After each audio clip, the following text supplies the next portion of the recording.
All the Young Dudes, Sirius's Perspective by Rollercoaster Words. Chapter 113, 6th Year, Letting Go.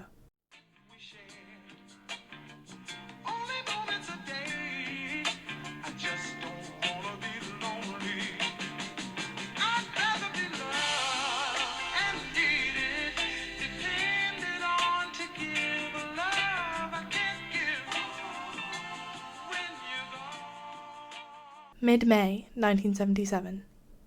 Mary squeezed his hand. Ready? Sirius took a breath. Yeah. It was the second to last Hogsmeade weekend of the year, and the library was, for once, almost entirely empty, as all the older students took advantage of the sunny spring day to tramp down to the village. Even Remus, who couldn't even leave the grounds, had been drawn outside by the sunshine. When Sirius checked the map, he was sitting outside near the lake.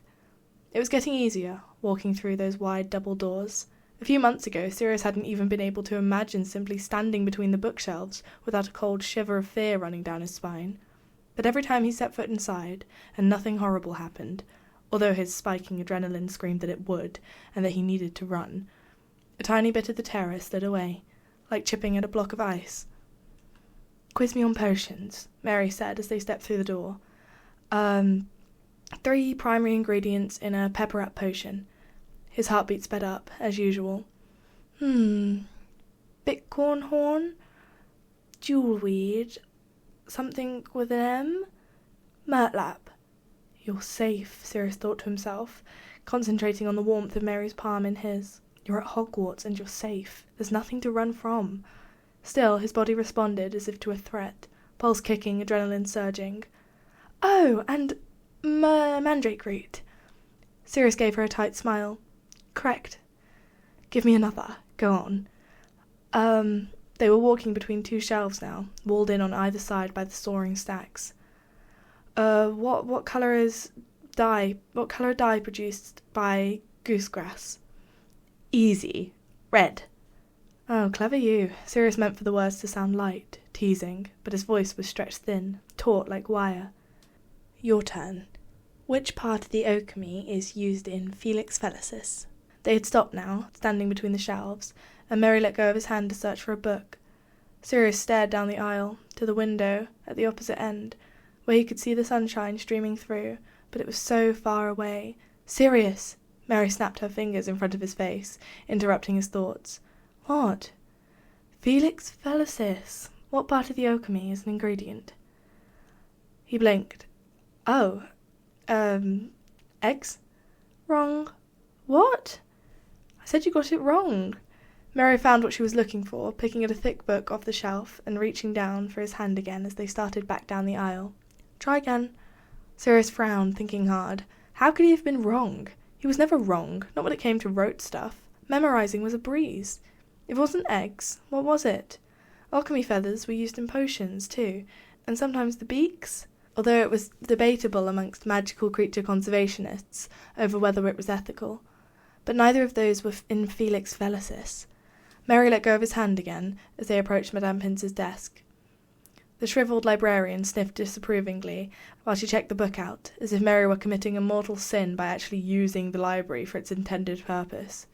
Sirius tapped his fingers against his legs, trying to focus on Felix Felicis, instead of how he could time travel, if he could just close his eyes. Swear it, Sirius. Oi! He flinched slightly, eyes snapping down to Mary. She was frowning up at him, sternly. Well? She slipped the book into her bag. Got there yet? Felix Felicis, Felix Felicis. I'm trying, he said, although through gritted teeth. She sighed, winding her hand back through his, and staring towards the doors. I know, she replied quietly. You are doing a good job. Sirius released a breath that he didn't realize he'd been holding the moment they were out, letting go of Mary's hand to sag back against the wall. He felt drained, as though he'd just joined James for one of his early morning jogs around the pitch, which he always seemed to turn into sprints at the end. But he had done it. He had gone into the library and checked out a book. Well, stood with Mary while she checked out a book, but that was pretty much the same. And the world hadn't ended. Mary grinned up at him, looking incredibly pleased. Greenhouses? She asked coyly. Sirius nodded. Greenhouses. An hour later, they were lying side by side under the Quidditch stands, lazy and subdued. Mary lifted her fingers, twisting them above her head into the sunshine that streamed through the cracks between the rows. "I lied," she said, after a long stretch of silence. Sirius, who had been mesmerized by the sinuous motion of her hand, blinked drowsily. "What?" "I lied," Mary repeated, "about the okami eggs." "What about them?" She rolled over onto her stomach, propping herself up on her elbows. "You were right. They're used in Felix Felicis." He frowned. "They're used in—" "Oh!" He shot her a look, and she giggled. "So I was right, then." Mary nodded, still giggling. Sirius narrowed his eyes. "Sneaky, MacDonald." "It helped, though, didn't it? I could practically hear the cogs turning in your head when I told you you'd got it wrong." "Yeah," Sirius sighed, smile slipping a bit. "It helped." Mary sighed too, and twisted in the grass, resting her head against his shoulder. They were quiet for a bit. Then, "Are you ever going to talk to me about it?" Sirius tensed, heart kicking in his chest. But the sensation was dulled by the drowsy relaxation that had spread through his muscles, the gentle sunshine warming his face, the way the grass caressed the back of his neck. Mary was solid next to him, a warm, citrus weight, and her curls tickled his chin with the familiar way that made him wish, for a moment, that he was a different person, a better one. He swallowed, his tongue felt cottony in his mouth. "I don't know if it's something I can talk about." Mary waited silently next to him. He took a breath. You know how I live with James?" She nodded, and he continued. "Because of my family." Another nod. "Do you know why?" "I know they kicked you out, supposedly."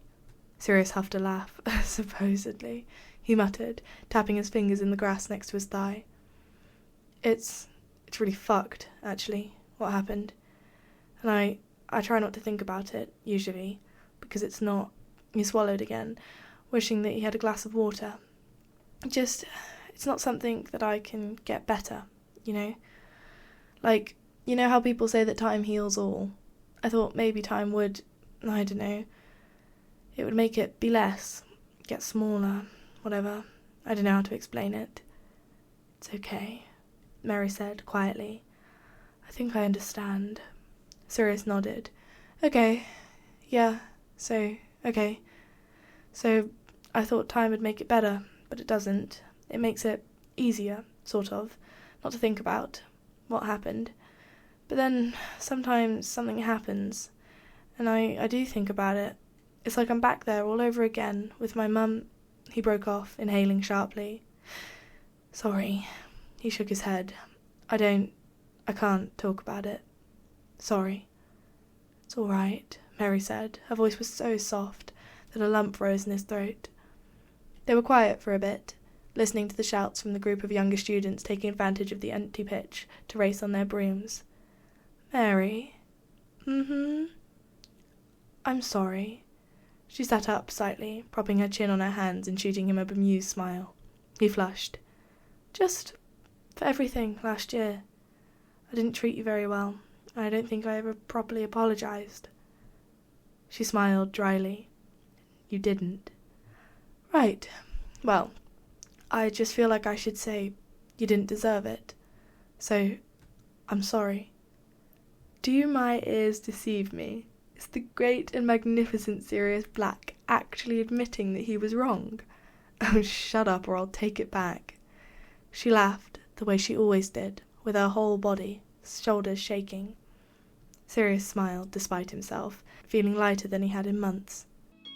I would have given you all of my heart, but there's someone who's torn it apart, and he's taken almost all that I've got. But if you wanna try to love again. Black, the next time you decide to break someone's heart, can you at least do it outside of exam period? Lily scowled as Sirius walked into the common room, rubbing her temples. Every radio, turntable, and gramophone had just begun blasting P.P. Arnold's mournful voice.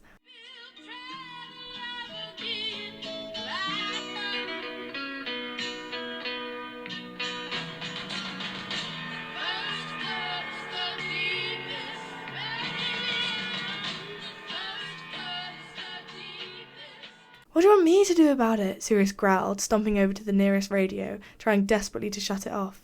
Bloody Emmeline, apparently. She wasn't capable of just breaking up like a normal person. No, she had to make everything a fight, going on for ages about how he didn't spend enough time with her, how he wasn't thoughtful enough, how he needed to act like he cared about her. Finding out that he had skipped a Hogsmeade weekend to hang out with Mary had been the final straw. Emmeline had ranted on and on about it, not even trying to be subtle with her implications. No matter that Sirius had insisted that nothing had happened, that he and Mary were just friends. Finally, he'd rolled his eyes in disgust, and she'd screeched, "Do you even want to be with me?" It was a rhetorical question. Sirius knew that, but the answer came to him anyway, in a sudden realization. No. Sure, it wasn't the nicest way to end a relationship, but did Emmeline really have to hex him so that breakup songs played it every time he entered a room? Just apologise to her and get the bloody spell lifted, Lily snapped.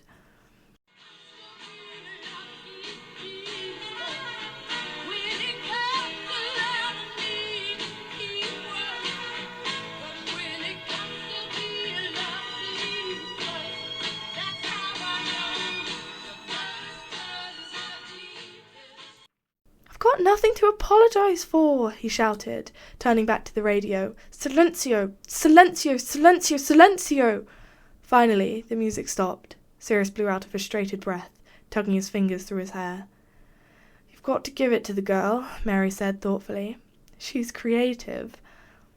She was sitting on the carpet, braiding Marlene's hair, or, more accurately, she was sitting on Marlene, straddling the other girl's back. Every time she finished the braid, she undid it, brushing her fingers through Marlene's hair to start over. Oh, yeah, go on. Take her side, you lot, bloody woman. Sirius frowned viciously as he flopped onto the armchair across from Lily, seething. Anyone got a fag? Nobody answered, not even Remus, who definitely had some. Bastard. Not surprised she dumped you, Mary said with a cheeky grin. You're a miserable git these days. I'm well shot of you. She winked at him playfully, and some of the anger faded a little bit. You love me, really? He crossed his arms, still pouting. Let's talk about something else, Marlene sighed. Eyes closed as Mary's fingers danced over her scalp. Not exams or bloody relationships. Potter, what's going on with this camping trip? All sorted? You lot just have to show up, James smiled brightly. With your tents, obviously. Dad says I can borrow the family ones, as long as I take care of them, Lily chimed in. 2 sleepers. Cosy, Sirius said sourly. With 7 of us going. 8, Peter corrected. James said I could bring Dorcas. Sirius rolled his eyes, and Pete frowned. Well, I was rather hoping that you boys would bring your own tent, actually, Lily said coolly, underlining something in one of her textbooks. Mum said in her last letter that there's a Muggle camping supply shop in our village. James spoke hurriedly, before Sirius could respond to Lily's jibe. So we'll all go and get ours as soon as we're home. You're definitely coming to stay this summer, right, Mooney? If it's still okay, Remus asked, glancing up from the book on his lap. Of course, James rubbed his hands together eagerly, face split by a wide smile. This summer's going to be great. How are we getting to Cornwall? Marlene asked. Apparating. If we've all passed, yeah. Everyone turned awkwardly to look at Peter. Though the apparition lessons had begun in April, he was the only one of them who still hadn't been able to manage it without splinching himself. Remus had been the first to master it, apparating successfully on his very first try, which drove Sirius slightly mad. I'm really trying, Peter said, cheeks pink. Could I get the night bus? It'll be fine, James nudged his shoulder cheerfully. I promise. Best summer ever. Friday, the 1st of July, 1977. Ready for tonight? James asked, slowing down to hover next to Sirius on his broom. The moon. Oh, yeah, of course. The truth was, Sirius was looking forward to it more than he could admit. Full moons were the only time things felt halfway normal anymore, between him and Remus. Padfoot and the wolf had none of the same issues that their human counterparts seemed to be constantly running into. James nodded thoughtfully, staring out at the empty pitch. The train for King's Cross had departed the previous morning, leaving the castle emptier than it had been since Christmas. The only reason that James, Sirius and Peter were still at Hogwarts was because Remus had got special permission to stay on campus for the July full moon. Since he was going to go home with James and Sirius, it made sense for them to hang back too, and it made sense for Peter to stay because, well, no one had made him go home. In the stands below, Remus sat, reading another one of his Muggle books. Peter was back in the dorm, tearing apart his room, trying to find something or other that he'd lost. Sirius hadn't really been paying attention when he told them what it was that he was looking for. Outside, it was a bright, sunny day, the sort of lazy sunshine that soaked slowly into the skin, making everyone feel a bit sluggish. Rather than their usual frantic racing, he and James were flying leisurely around the pitch. "Reckon he's all right?" James asked, broom bobbing gently up and down in the air. Sirius blinked. He hadn't even realised he was staring at Remus, and he quickly looked away. "Yeah? I dunno. Why?" James shrugged. "Oh, you know, the whole werewolf thing this term. Seems a bit on edge sometimes. And, of course, there's your thing." Sirius's heart dropped. "What? What's that supposed to mean?" "Mooney told me, Sirius." "He told you?" James nodded, and Sirius thought he might be sick. He struggled to keep his voice casual as he asked, "Told you what, exactly?" "About Mary." "What about Mary?" James rolled his eyes at Sirius's perplexed expression, sighing. "That he, did it with her. What did that have to do with anything?" Sirius stared at him, utterly confused as to what he was supposed to say, and James sighed again, exasperated. "Oh, look, mate, it's okay, I get it. You still have feelings for her." Sirius released a startled laugh. "I what?" "Well, you haven't exactly been subtle about it. You're all moody after the breakup, and you've been spending so much time with her recently, and I'm sorry, but I think it's pretty obvious to everyone that you were never all that interested in Emmeline. Sort of felt like you were only dating her to try and get over Mary, if I'm being honest." Sirius had to fight to keep himself from giggling hysterically. He shook his head, snorting, "Oh, what does any of that have to do with Remus?" "Oh, come off it, Padfoot," James groaned. "All the tension these past few months. That weird sort of fighting thing you two do, where you snap at each other for no bloody reason, and then one of you storms off in a huff. You're thick as thieves after Christmas, and then Remus sleeps with Mary, and suddenly you're not talking. Are you saying I'm jealous?" "I dunno, are you? Because quite frankly it's getting old.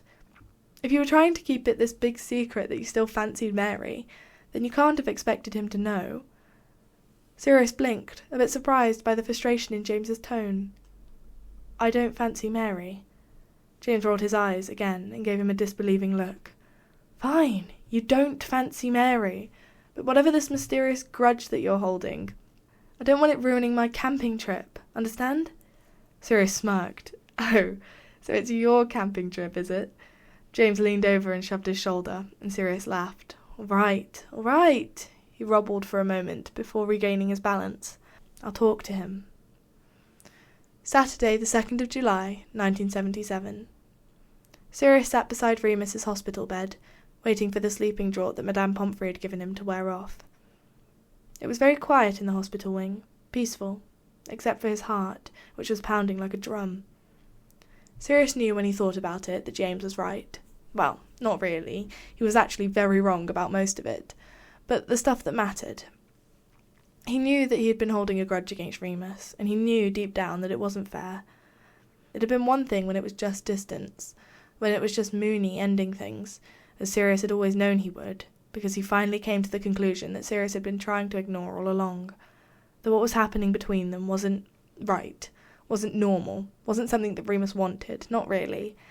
It had been painful, more painful than Sirius would like to think about. But he hadn't been angry, not really, not with anyone except himself. But Christopher had changed things, because Sirius had thought that Remus wanted to stop since they were both blokes, only Christopher was a bloke, and that meant maybe it hadn't been the reason Mooney wanted to stop. Maybe Mooney had wanted to stop because it was him, because it was serious, and that hurt so much more. "Hiya, Mooney," Sirius murmured when Remus began to stir. "Hiya." The other boy sat up, stretching. "You ought to be in bed. You look knackered." "Oh, shut up. I look gorgeous." Sirius yawned loudly. "Anyway, James is tearing the bedroom apart trying to pack. I wouldn't get any sleep. Hungry? Always. Good. I'm supposed to make sure you eat. Sirius gestured to a plate of food that Madame Pomfrey had left on the bedside table, and Remus's face lit up. He started immediately on an apple, crunching the skin between his teeth. They were quiet for a bit, as Sirius let him eat. He picked up a few grapes himself, mostly just had something to do with his hands. But after a few minutes of silence, Sirius took a breath, steeling himself for what he knew he had to do. I feel a bit bad. I feel a bit bad. Sirius stared down at the floor. About the way I spoke to you a while ago. About your friend, Christopher? Yeah, Remus replied calmly, finishing his apple and moving on to a sandwich. You were a bit rude, but it's okay. I haven't thought about it much. Oh, that's good. Sirius Whistler glanced up. Remus was staring at him, brows slightly furrowed, thinking. He swallowed and looked away. Just say it. I thought maybe he was the reason you decided to stop. Sirius was hardly breathing, waiting for the other boy to respond. After a moment, Remus said very carefully, No, it wasn't to do with him. I told you he's my friend, that's all. Sirius nodded quickly. Yeah, I believe you, I do. He stared out of the window behind Mooney's head, watching a bird bend and dip in the sky. Look, Sirius, Remus continued to speak slowly. It's just, I've had a bit of a shit year, to be honest. Maybe I'm having a shit life, I don't know. There's a lot of stuff going on at the moment that I can't really control. So the way I see it, if something's making me miserable that I can control, then it was suddenly very difficult to breathe. Oh, right. I get it. Yeah? Sirius thought of all the hungry touches, of the soft, private smiles. He thought of Christmas, of the empty common room with his cut-up sheets, of lying in front of the fireplace and mapping the scars on Mooney's skin with his fingertips. He thought of listening to the records and smoking in the tunnel, the way he'd made Remus giggle at some stupid joke, how he'd leaned over and kissed the laughter out of his mouth. He thought of holding hands and watching homemade fireworks explode, all the bright, happy moments that he'd tucked away greedily in his heart, like hidden treasure. I would never want to make you miserable, Mooney. In the end, he really had just been selfish, hadn't he?